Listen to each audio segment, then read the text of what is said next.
فأنا ناصح لإخواني بالصدع بالحق تبيض وجوههم. السكوت في مسألة الحزبية يضرها، فاصدع بما تؤمر وأعرض عن المشركين. سلامي على دماج ورجالها والشيخ يحيى ودار العلم يا سعد بانيها. Bismillahirrahmanirrahim. Ada pertanyaan. Assalamualaikum warahmatullahi wabarakatuh. Bagaimanakah dahulu para salaf dalam menyikapi permasalahan-permasalahan pribadi dan permasalahan manhaji? Mohon faedahnya. Semoga Allah senantiasa menjaga dan mengokohkan Anda di atas manhaj yang berberkah ini.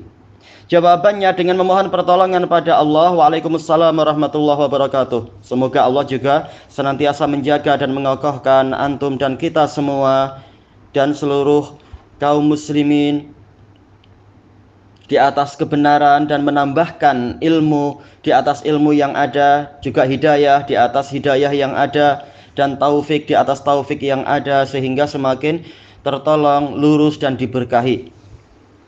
Adapun terkait dengan bagaimana dulu para salaf menyikapi, salaf yang tertinggi adalah Rasulullah Shallallahu Alaihi Wasallam, yang mana Rasulullah Sallallahu Alaihi Wasallam mengatakan nikmas salafu analak, hadis muttafaqun alaih dari Aisyah, tatkala Nabi menasehati Fatimah radhiyallahu anha.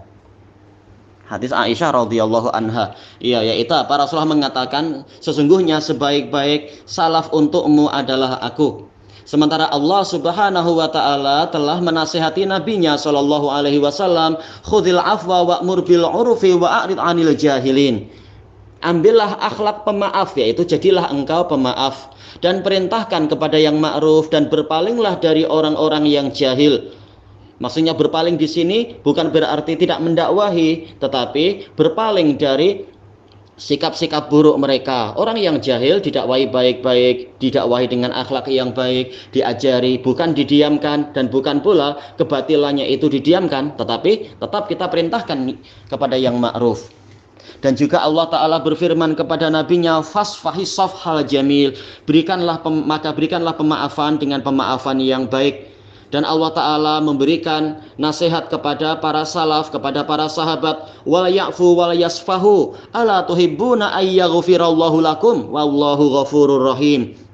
Hendaknya kalian memberikan pemaafan dan kalian berpaling, hendaknya kalian berpaling dari kesalahan orang-orang itu.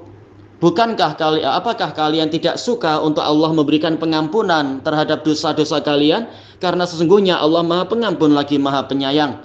Dan Allah memuji orang-orang yang memiliki akhlak seperti ini. Wal afina 'anin nas wallahu yuhibbul muhsinin. Dan orang-orang yang mau memberikan pemaafan dari kesalahan umat manusia, dan Allah mencintai orang-orang yang berbuat kebajikan. Dan Allah Ta'ala menjanjikan pahala yang sangat agung. Allah Ta'ala berfirman, walamang sabara wa ghafara inna dzalika lamin azmil umur. Dan sungguh barang siapa bersabar dan memberikan pemaafan, maka sesungguhnya yang demikian itu termasuk perkara yang diperintahkan. Ayat-ayat terkait dengan masalah ini tentunya banyak, dan kita lihat bagaimana kesabaran Nabi terhadap kasarnya orang-orang Badui misalkan, dan juga perkara-perkara yang lain. Tapi apakah boleh untuk membalas yang setimpal? Boleh. Allah Ta'ala telah mengizinkan itu. Rasulullah Shallallahu Alaihi Wasallam juga telah mengizinkan itu. Wa jazaa'u sayyi'atin sayyi'atum mitluha faman afa wa aslaha fa ajruhu 'ala Allah.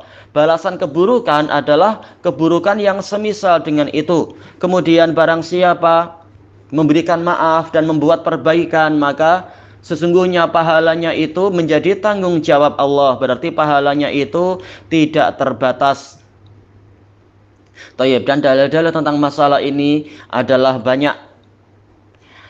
Makanya Yahya bin Sa'id Al-Qattan yang sangat terkenal dalam masalah al-jarh wa ta'dil disebutkan di dalam Syiar A'lamin Nubala, tatkala beliau dicaci maki oleh tetangganya, maka beliau memaafkan tetangganya itu. Dan beliau mengatakan, saya tahu saya mengalami ini adalah karena dosa-dosa saya. Adapun kalau terkait dengan masalah manhaj, maka beliau keras terhadap ahlul bidah. Demikian pula terhadap penjagaan syariat, beliau keras. Walaupun orangnya masih ahlus sunnah, tapi kalau dikhawatirkan akan menimbulkan kekacauan di dalam hadis, beliau menjarah. Seperti disebutkan tatkala beliau ditanya, apakah engkau tidak takut orang-orang yang Anda kritik itu akan menjadi lawan Anda di hari kiamat? Maka beliau mengatakan, sungguh mereka menjadi musuh saya di hari kiamat itu lebih saya sukai daripada Nabi yang menjadi musuh saya. Dan Nabi mengatakan, engkau sudah tahu bahwasanya hadis ini palsu, kenapa engkau diam saja? Tentunya untuk di antara bentuk memperingatkan dari hadis palsu adalah memperingatkan di dalam sanadnya ada fulan, dan fulan ini kadzab misalkan, atau fulan ini memang yaitu misalkan yaitu hafalannya sangat kacau sehingga timbul hadis dhaif atau hadis palsu di dalam hafalan dia dan di dalam periwayatan dia dan seterusnya. Beliau tidak diam saja. Dan inilah langkah yang harus ditempuh. Ini bagian dari manhaj. Untuk perkara-perkara pribadi boleh dimaafkan. Kalau ingin membalas, ya membalas sesuai dengan kadarnya, sesuai dengan yang disyariatkan. Bukan dia berdusta terhadap kita lalu kita membalas berdusta terhadap dia dan sebagainya, bukan. Tetapi sesuai dengan kadarnya. Tapi untuk perkara yang terkait dengan haknya Allah, maka kita tidak boleh diam saja selama kita masih mampu untuk menolong agama Allah Ta'ala. Sebagaimana yang diriwayatkan oleh Imam Bukhari Muslim dari Aisyah radhiyallahu anha, beliau mengatakan, ma khuyyira Rasulullah sallallahu alaihi wasallam baina amrayni qattu illa akhadha aisarahuma ma lam yakun isma fa in kana isma kana ab'adan nasi min. Yaitu tidak pernah Rasulullah diberi pilihan di antara dua perkara kecuali beliau mengambil yang paling ringannya selama perkara itu tidak mengandungi dosa. Tapi kalau mengandungi dosa maka beliau paling jauh. Jadi bukan malah melakukan dosa demi mencari dengan alasan kemaslahatan dakwah, bukan itu. Tapi kalau mengandung dosa beliau paling jauh, menjauh dari masalah tadi. Tapi kalau dua-duanya tidak dosa, maka beliau mencari yang paling ringan. Kemudian Aisyah mengatakan, wa man taqama Rasulullah sallallahu alaihi wasallam li nafsihi fi syai'in qattu.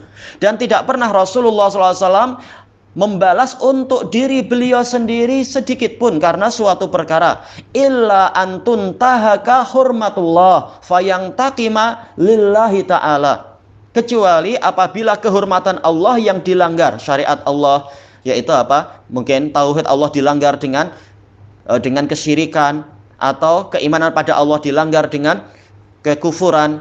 Demikian pula yaitu syariat Allah dilanggar dengan kebid'ahan dan kemaksiatan, maka beliau membalas karena Allah Ta'ala. Dan bukan masalah, ini masih keluarga saya lembut-lembut saja, ini orang yang baik pada saya, maka saya biarkan saja dia berbuat maksiat, misalkan. Tidak demikian.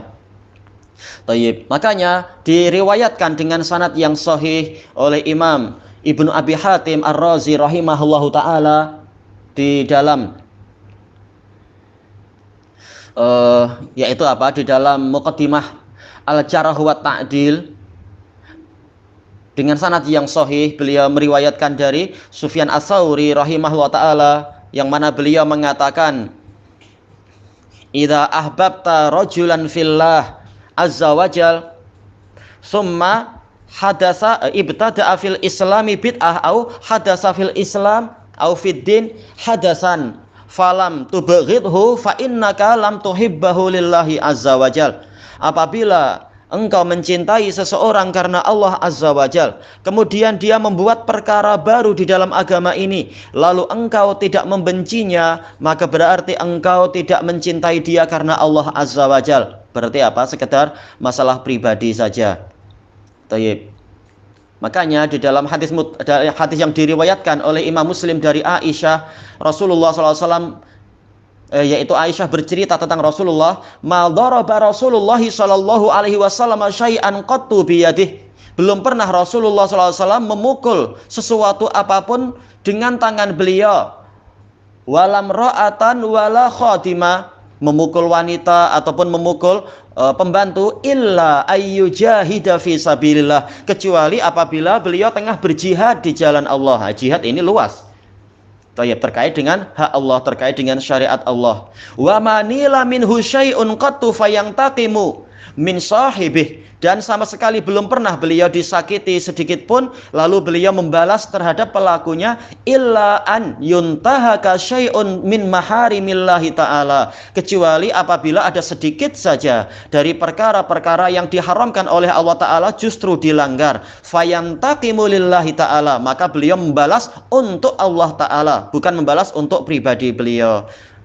Disinilah cara yang betul dan cara yang dicontohkan oleh para salaf. Demikian pula Imam Ahmad, demikian pula Imam Ibnul Mubarak. Untuk perkara pribadi mereka sering memaafkan, tapi kalau terkait dengan haknya Allah maka mereka sangat marah, walaupun itu terhadap keluarga sendiri, walaupun terhadap teman sendiri, walaupun terhadap orang-orang yang berjasa. Imam Ahmad mengatakan la muhabata fi dinillah, tidak ada kecondongan di dalam agama Allah. Pernah Imam Ahmad ditanya bagaimana dengan si fulan, maka beliau mengatakan orang itu dhaif.